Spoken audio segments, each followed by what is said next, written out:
பிதாசுதன் பரிசுத்த ஆவியின் பேராலே ஆமென். ஆண்டவர் உங்களோடு இருப்பாராக, உம் ஆன்மாவோடும் இருப்பாராக.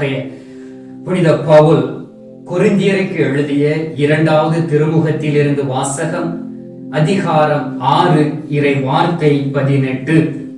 நான் உங்களுக்கு தந்தையாய் இருப்பேன், நீங்கள் எனக்கு புதல்வரும் புதல்வியுமாய் இருப்பீர்கள் என்கிறார் எல்லாம் வல்ல ஆண்டவர். ஆண்டவரின் அருள்வாக்கு. இறைவா உமக்கு நன்றி. கிறிஸ்துவுக்குள் பிரியமான என் அன்பு சகோதர சகோதரிகளே, ஆண்டவர் உங்களை நிறைவாய் ஆசீர்வதிப்பாராக. இந்த அதிகாலையில் ஆண்டவருடைய சமூகத்தின் முன்பாக நின்று நான் சொல்லுகின்றேன், ஆண்டவருடைய ஆசீர்வாதம் உங்களோடு தங்கும். இஸ்ரவேலை ஆசீர்வதிப்பதே ஆண்டவருடைய விருப்பம். நீங்கள் எல்லோரும் ஆண்டவருடைய பிள்ளைகள். அவர் உங்களுக்கு தந்தையாய் இருக்கின்றார். எனவே ஒரு தந்தை தன்னுடைய பிள்ளைகளை எவ்வாறு வழிநடத்துவாரோ அதே போல் ஆண்டவர் இந்த நாளில் வழிநடத்த சித்தமாய் இருக்கின்றார். எனவே அதிகாலையில் உங்களை பார்த்து சொல்லுகின்றார், நான் உங்களுக்கு தந்தையாய் இருப்பேன் என்று. அன்பார்ந்தவர்களை பாருங்கள், விண்ணையும் மண்ணையும் படைத்த கடவுள் உங்களுக்கு தந்தையாய் இருக்கிறார் என்றால் நீங்கள் எவ்வளவு பெரிய பாக்கியசாலி என்பதை நீங்கள் அறிந்து கொள்ள வேண்டும். அதை நீங்கள் அறியாமல் இருக்கிறபடியினால் உங்களுடைய வாழ்க்கையிலே குழப்பங்களும் பிரச்சனைகளும் இருக்கின்றன. எனவே தந்தை கடவுளை நீங்கள் அறிந்து கொள்ள வேண்டும் என்றால் நீங்கள் முதலில் ஆண்டவராகிய இயேசு கிறிஸ்துவை முழுவதும் அறிந்திருக்க வேண்டும். யார் அவர், எதற்காக இந்த உலகத்திற்கு வந்தார், ஏன் இந்த உலகத்தில் வந்து நல்லதை செய்தார், ஏன் மக்களை சந்தித்து அவருடைய நோய்களை குணமாக்கினார், பேய்களை ஓட்டினார், பாவங்களை மன்னித்தார், அவருடைய தேவைகளை நிறைவு செய்தார் என்பதை முழுமையாய் நீங்கள் விவிலியத்தின் அடிப்படையில் அறிந்து கொள்ள வேண்டும். மனிதனுடைய சொந்த சிந்தனையினால் அல்ல, ஆண்டவர் கொடுத்த இந்த பொக்கிஷமான வார்த்தைகளினால் நீங்கள் அறிந்து கொண்டு அதன்படி வாழும் பொழுது நீங்கள் உண்மையிலே கடவுளுடைய பிள்ளைகளாய் இருக்க முடியும். அவர் உங்களுக்கு தந்தையாய் இருந்து வழி நடத்துவார். அதற்கு அடிப்படை நீங்கள் ஆண்டவராகிய இயேசு கிறிஸ்து மீது நம்பிக்கை வைக்க வேண்டும். யோவான் நற்செய்தி 1வது அதிகாரம் 12வது வார்த்தையில் சொல்லப்பட்டு இருக்கின்றது, ஆண்டவர் மீது நம்பிக்கை வைக்கிறவர்களை அவருடைய பிள்ளைகளாய் மாறக்கூடிய உரிமையை கொடுக்கிறாராம். அன்பார்ந்தவர்களே, ஒரு உரிமையின் பிள்ளையின் கூடிய அந்த அனுபவத்தை கொடுக்கின்றார். நீங்கள் உரிமை பிள்ளைகள். அப்படி என்றால் ஒரு தாய் தந்தையருக்கு ஒரு குழந்தை பிறக்குது என்றால் அந்த குழந்தைக்கு அந்த தாய் தந்தையினுடைய சொத்திலும் அவர்கள் இருக்கக்கூடிய அந்த சமுதாயத்திலும் அவர்கள் வைத்திருக்கக்கூடிய பணங்களிலும் முழுமையாக அவர்களுக்கு முழுமையாக ஒரு அனுபவம் இருக்கும். அதை அவர்களுக்காகவே வைத்திருப்பார்கள். அதே போல் ஒரு உரிமை சொத்துக்கு ஒரு பிள்ளைக்கு உள்ள அந்த உரிமையை நீங்களும் பெற்றுக்கொள்ள முடியும். விண்ணையும் மண்ணையும் படைத்த தெய்வம் உங்களை பார்த்து அப்படி சொல்லுகிறார் என்றால் நீங்கள் ஒரு கடவுளுடைய ஒரு அனுபவத்தை பெற்ற பிள்ளைகளாக இருக்கிறீர்கள். எனவே தான் இந்த அதிகாலையில் அந்த வார்த்தையை உங்களுக்கு கொடுக்கின்றார், நான் உங்களுக்கு தந்தையாய் இருப்பேன். எவ்வாறு தன் பிள்ளைகளை தந்தை தன் தோளில் வைத்து சுமந்து போவாரோ அதே போல் நான் உங்களை சுமந்து போவேன் என்று சொல்லுகின்றார். நம்முடைய குழந்தைகளுக்கு நாம் குழந்தையாய் இருக்கும் பொழுது நம்முடைய கால் வலிக்குது என்றால் நடக்கும் பொழுது நம்முடைய தந்தையானவர் தான் முதுகிலோ அல்லது மார்போடோ அல்லது தோளிலோ வைத்து நம்மளை சுமந்து சென்ற அனுபவம் இருக்கும். அதே போல் ஒரு அனுபவத்தை ஆண்டவராய் இயேசு கிறிஸ்து நம்முடைய வாழ்க்கையில் தந்திருக்கின்றார். எனவே தான் உங்களையும் என்னையும் பார்த்து சொல்லுகின்றார், நான் உனக்கு நல்ல ஒரு தந்தையாய் இருந்து உனக்கு வழிகாட்டுவேன் என்று சொல்லி. அன்பார்ந்தவர்களே, 2 சாமுவேல் 7வது அதிகாரம் 14வது வார்த்தையில் சொல்லப்பட்டு இருக்கின்றது, நான் அவனுக்கு தந்தையாய் இருப்பேன், அவன் எனக்கு மகனாக இருப்பான் என்று சொல்லி. ஆம் அன்பார்ந்தவர்களே, நம்முடைய வாழ்க்கையை சற்று ஆராய்ந்து பார்ப்போம். நம்முடைய தாய் தந்தையர், நாம் அவருடைய பிள்ளைகள். அந்த ஒரு அனுபவத்தை பாருங்கள். நாம் சிறு குழந்தைகளாய் இருக்கும் பொழுது எவ்வாறு அவர்கள் நம்மை அரவணைத்து வழி நடத்தினார்கள் என்று சொல்லி நாம் கேட்பவை எல்லாவற்றையும் அவர்கள் வாங்கி கொடுத்து இருக்கிறார்கள். எங்கேயாவது நாம் போக வேண்டும் என்றால் அவர்கள் நம்மை அழைத்து செல்லுகிறார்கள். நமக்கு பிறந்த நாள் வந்துவிட்டு என்றால் வீட்டிலே கேக்குகளை வாங்கி வெட்டி நல்ல ஒரு புத்தாடையை வாங்கி கொடுத்து நல்ல உணவுகளை தயார் செய்து கொடுக்கிறார்கள். அன்பார்ந்தவர்களே, இதுதான் ஒரு தாய் தந்தையினிடமிருந்து நாம் பெற்றுக்கொண்ட ஒரு அனுபவம்.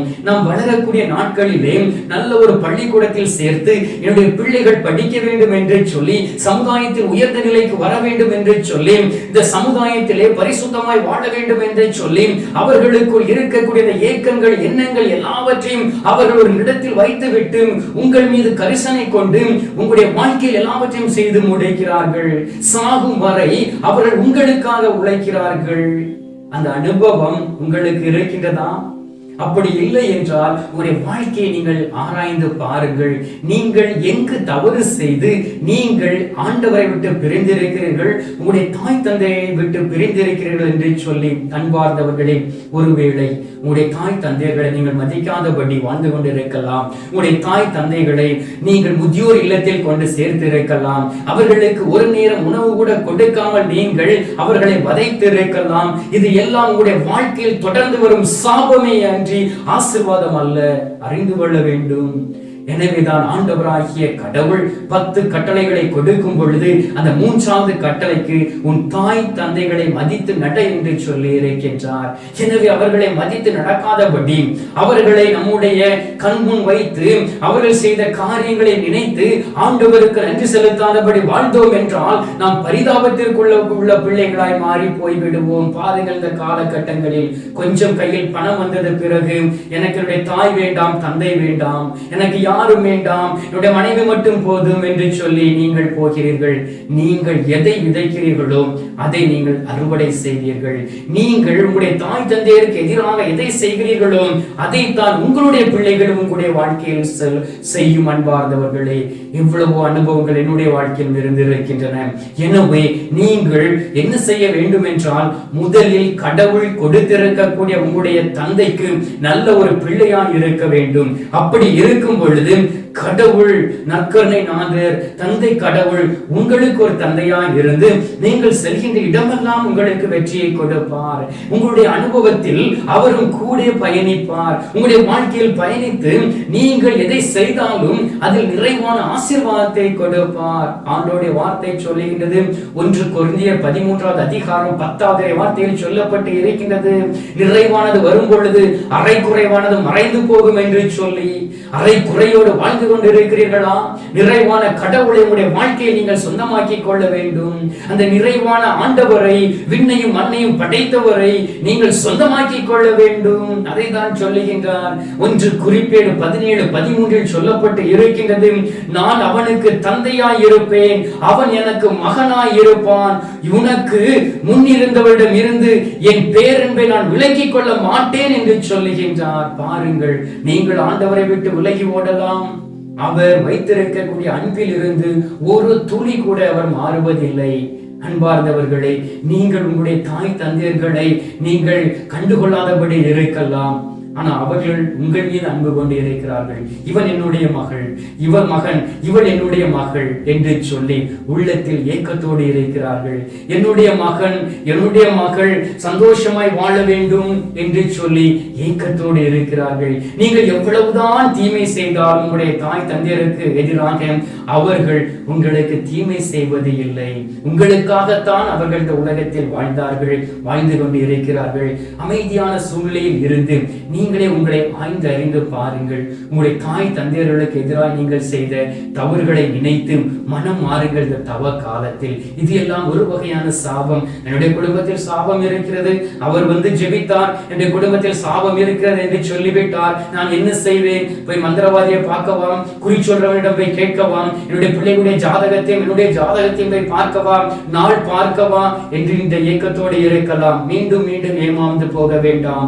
சாபம் என்பது என்பது நாம் செய்த தவறுகளும் பாவங்களும் ஒரு இடத்தில் ஒரு மூட்டையை போல் சேர்ந்திருக்கிறபடியினால், குவிந்து கிடக்கிறபடியினால் அது சாபமாக மாறும்.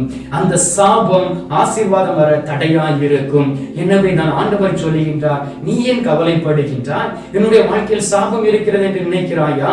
பாவம் செய்து விட்டேன் என்று நினைக்கிறாயா? உன்னுடைய தாய் தந்தையருக்கு எதிராக நான் செயலாற்றி விட்டேன் என்று நினைக்கிறாயா? என்னிடம் திரும்பி வா, இதோ நான் இருக்கின்றேன். என்னுடைய ரத்தத்தினால் உன்னை மீட்டு ரட்சித்தேனே.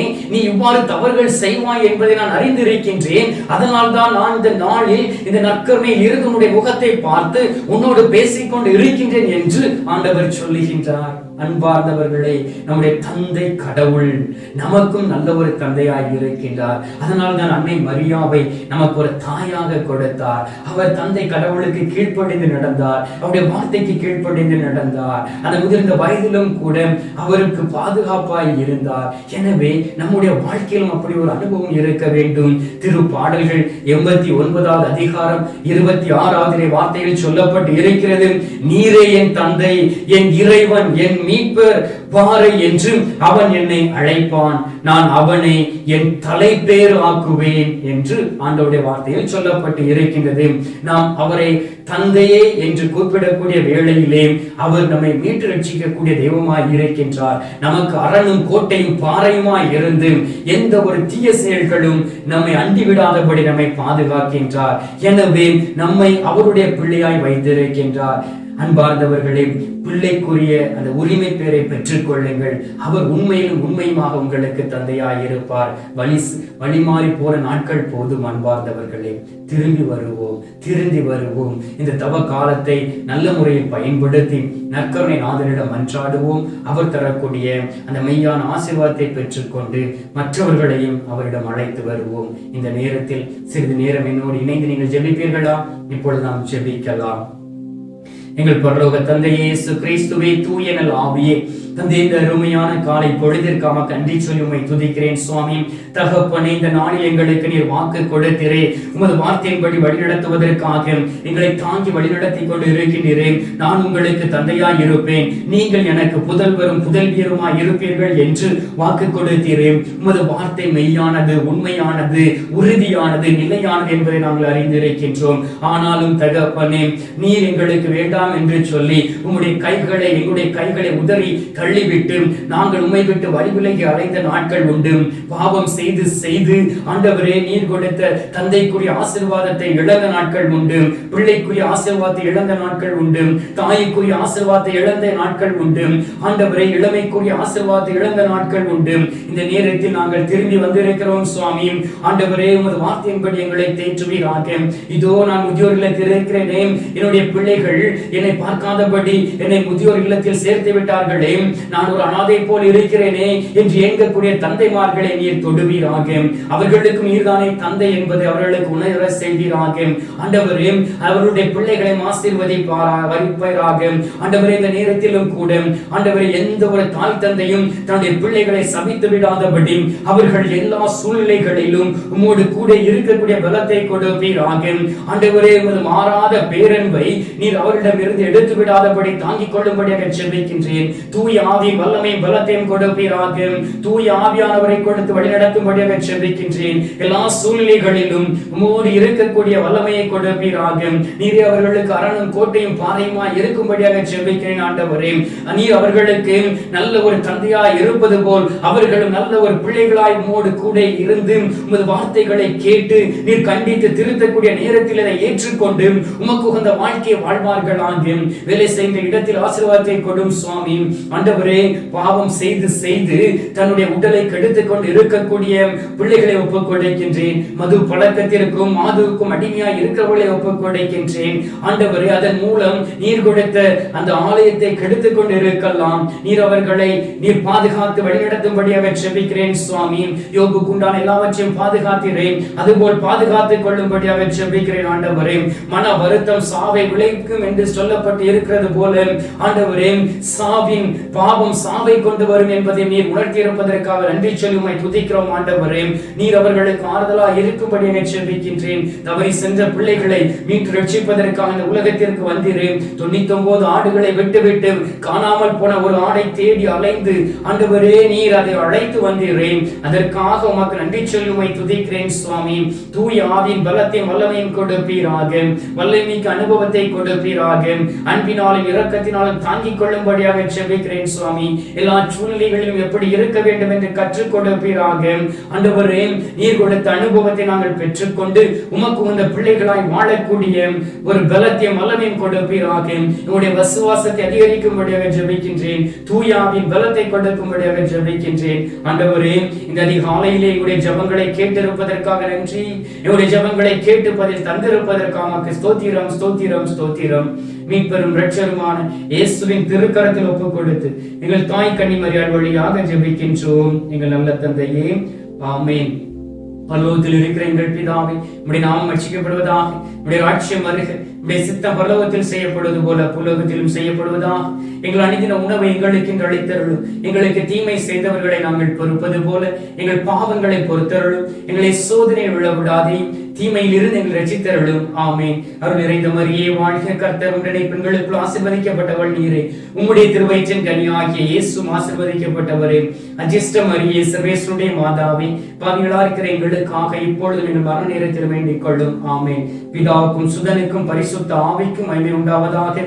அதில் இருந்தது போல இப்பொழுதும் எப்பொழுதும் என்றென்றும் இருப்பதாக. ஆமென். அன்பார்ந்தவர்களே, ஆண்டவர் நம்மை ஆசீர்வதித்து இருக்கின்றார். அவர் நமக்கு நல்ல ஒரு தந்தையாய் இருப்பேன் என்று வாக்கு கொடுத்து இருக்கின்றார். எனவே இந்த நேரத்தில் தந்தை தரக்கூடிய ஆசீர்வாதத்தை பெற்றுக் கொள்வோம். எல்லாம் அல்ல இறைவன் பிதா, சுதன், பரிசுத்த ஆவி உங்களை ஆசீர்வதித்து உங்களை அவருடைய உரிமை பிள்ளையாய் மாற்றுவாராக. ஆமென்.